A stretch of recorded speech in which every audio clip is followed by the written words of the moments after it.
Hello everyone, welcome to my channel. Creating flower beds around trees is a wonderful way to enhance the aesthetic appeal of your garden or landscape while making good use of the space.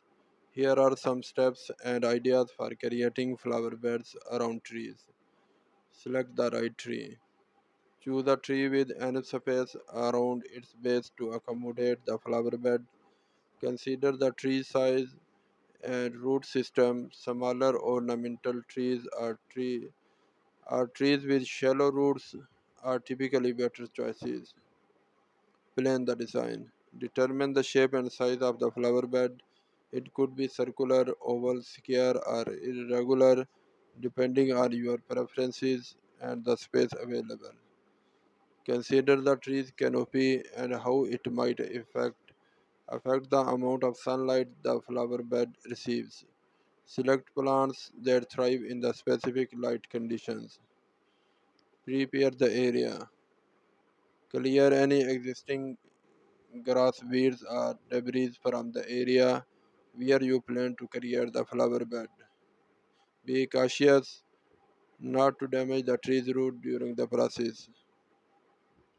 Add quality soil.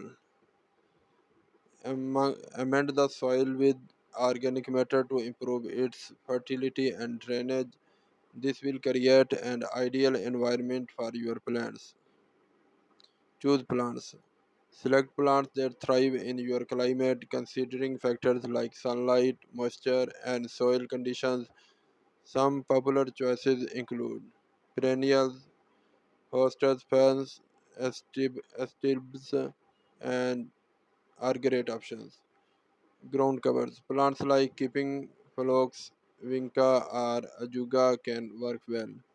Annual season flowers like petunias, or begonias add vibrant colors. Bulbs. Consider planting spring blooming bulbs like daffodils or tulips for a burst of color. Arrange and plant. Position the plants based on their size and growth habits, and taller plants in the back and shorter ones in the front. Plant the flowers or ornamental plants at the appropriate depth and spacing, following the plant's specific guidelines. Mulch. Apply a layer of mulch to the flower bed to help retain moisture, suppress weeds, and regulate soil temperature. Water and maintain. Water the newly planted flower thoroughly and monitor their moisture needs. Regularly weed the area to prevent unwanted growth. Prune and deadhead plants are necessary as necessary to maintain their health and appearance. Creating flower beds around these can be a rewarding and creating endeavor. It's not only enhance the visual appeal of your outdoor space but also provides a habitat for beneficial insects and